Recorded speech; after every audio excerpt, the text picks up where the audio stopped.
tulisan berupa sharing session dan medianya Gmeet. Baik, kita mulai aja ya. Bismillahirrahmanirrahim. Assalamualaikum warahmatullahi wabarakatuh. Oke, alhamdulillah. Senang banget akhirnya bisa kumpul lagi sama kalian, teman-temanku yang tercinta. Kita buka aja ya, apa tuh namanya? Alhamdulillahirrabbilalamin wabihi nasta'in wa ala umuri dinna wa din wassalatu wassalamu ala asrafil anbiya'i wal mursalin wa ala alihi washabihi ajmain, amma ba'du. Segala puji hanya bagi Allah Tuhan semesta alam yang telah memberikan kita banyak banget kenikmatan, nikmat iman, nikmat Islam, dan bahkan kesehatan sehingga kita masih bisa hidup dan kalian bisa join sharing session aku hari ini. Oke, salawat serta salam semoga selalu tercurahkan kepada junjungan Nabi besar kita, Nabi Muhammad Sallallahu Alaihi Wasallam. Jadi aku mau ngejelasin dikit kenapa aku ngebuat sharing session ini. Jadi ini emang dalam rangka tugas UAS, jadi ngebuat video dari matkul ilmu dakwah. Jadi kebagi ada 4 tema dan aku kebagian tema tablik. Jadi ada 4 tema itu bentuk dakwah. Bentuk dakwah ada 4. Ada irsyad, ada tablik, ada tadbir, ada tatwir.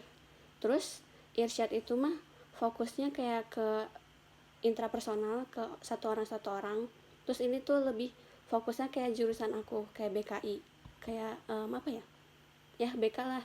Terus kalau misalnya tablik itu fokusnya bagaimana penyiaran. Jadi ini jurusannya sih Jasmine ini, KPI. Terus kalau misalnya tadbir itu tentang pengembangan, sedangkan tatwir itu kelembagaan, ya pakai gitu deh. Terus akhirnya di sini karena aku dapat temanya itu tablik, aku pengen ngebahas sedikit ngaitin sama amar ma'ruf nahi mungkar. Jadi penjelasan tablik dulu. Kan tablik itu salah satu bentuk dakwah yang caranya itu dengan menyeru, menyampaikan langsung, bicara langsung.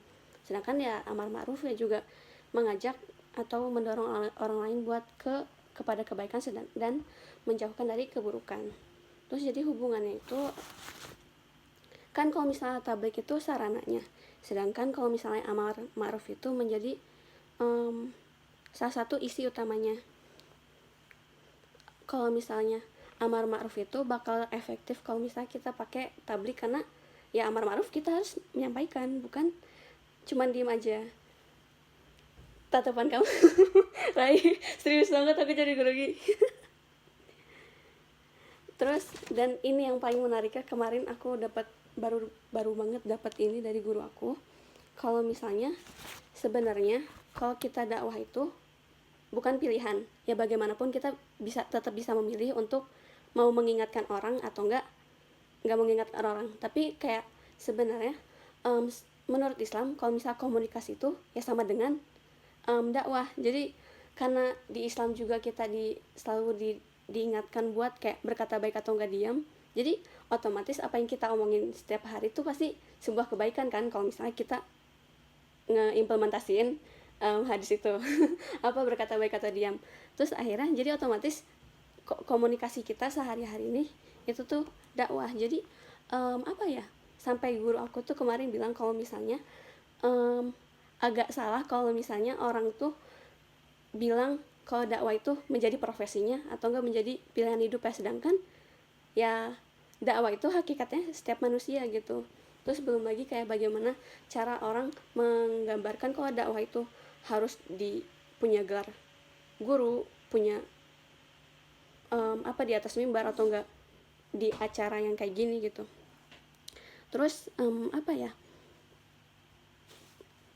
makanya emang kita tuh harusnya dan emang lebih baiknya selalu jaga lisan kita biar kita tuh emang berdakwah setiap hari gitu, dan juga sekaligus mencerminkan sebagai muslim yang baik gitu.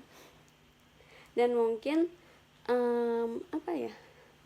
emang betul kalau misalnya amar ma'ruf nahi mungkar itu sulit banget, jujur aku merasakan banget selama aku kuliah ini.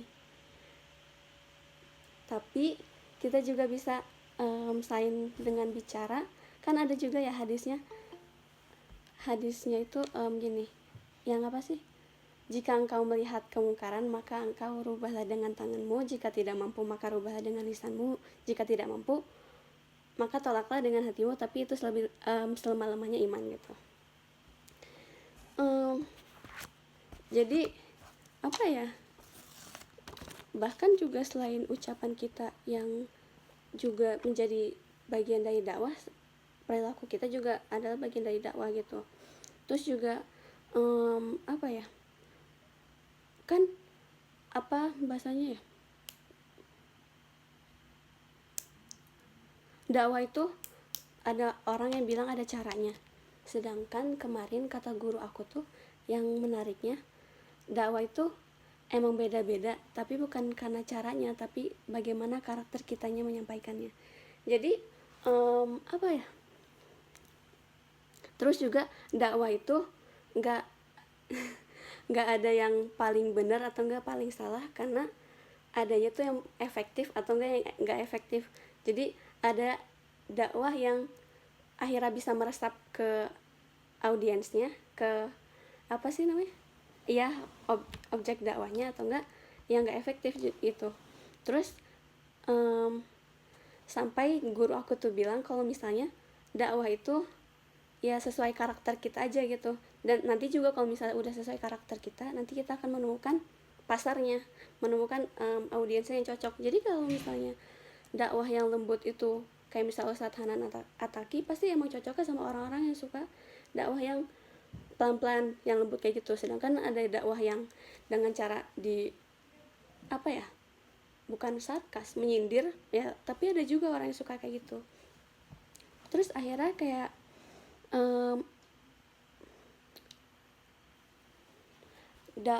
apa ya, jangan ragu buat untuk dakwah dengan cara kamu sendiri. Terus dari karakter value yang berbeda-beda kayak gitu, terbentuklah masyarakat yang beragam juga. Ada yang Islam, ada yang Islami, tapi akidah implementasi praktik sehari-hari juga kurang Islami, tapi ada juga yang sebaliknya gitu deh. Terus apa, dari guru aku juga bilang kalau misalnya dari dakwah ini tantangannya tentu ada banyak, tapi kebagi dua dulu. Dakwah itu tantangannya itu dari internal, dari kitanya, bagaimana cara kita menyampaikannya. Kan kalau misalnya kitanya nggak menguasai satu apa ya, materi itu, akhirnya dakwah kita jadi nggak efektif. Terus kalau misalnya dari dakwahnya kita nyampein nggak percaya diri, akhirnya juga audiens rasanya ragu juga buat ngedengerin kita. Terus kalau misalnya dari eksternal, tentu dari karakteristik si audiensnya kan, kayak misalnya bukannya kita harus memilih audiens, tapi ada apa sih, alangkah lebih baiknya kita apa ya bahasanya, menyampaikan sesuai kesanggupan kita aja gitu. Aduh, aku bingung lanjutannya. Terus aku sebenarnya di sini juga pengen banget ngingetin ke teman-teman semua kalau misalnya jangan berhenti buat dakwah. Pasti setiap orang tuh ya tadi yang aku bilang di awal, kalau misalnya hakikatnya itu menjadi pendakwah kan.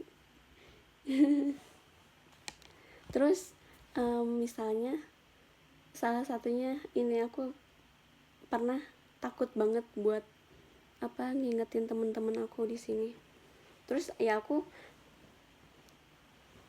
karena takut ya sebenarnya tinggal dihadapi aja kan ya. Terus akhirnya pas aku ngadapin emang ternyata nggak semenyeramkan itu. Kayak misalnya satu contoh kecil banget, kan aku lagi ngedekor, terus akhirnya lengan aku kotor. Terus kata cutting aku, ya udah kenapa nggak diangkat aja. Terus aku bilang kan aurat. Terus ya si cuttingnya langsung oh iya gitu. Aku seneng banget akhirnya aku bisa ngeceritain kalau misalnya satu satu yang aku pelajari kemarin tuh bener-bener berharga banget bagi aku, yaitu kayak dakwah bukan pilihan teman-teman, dakwah itu emang hakikatnya manusia. Mungkin hanya itu saja yang bisa aku sampaikan. Makasih banget udah mau bantu tugas aku ini. Mungkin hanya itu saja yang bisa aku sampaikan. Kurang lebihnya mohon maaf. Wassalamualaikum warahmatullahi wabarakatuh. Hai.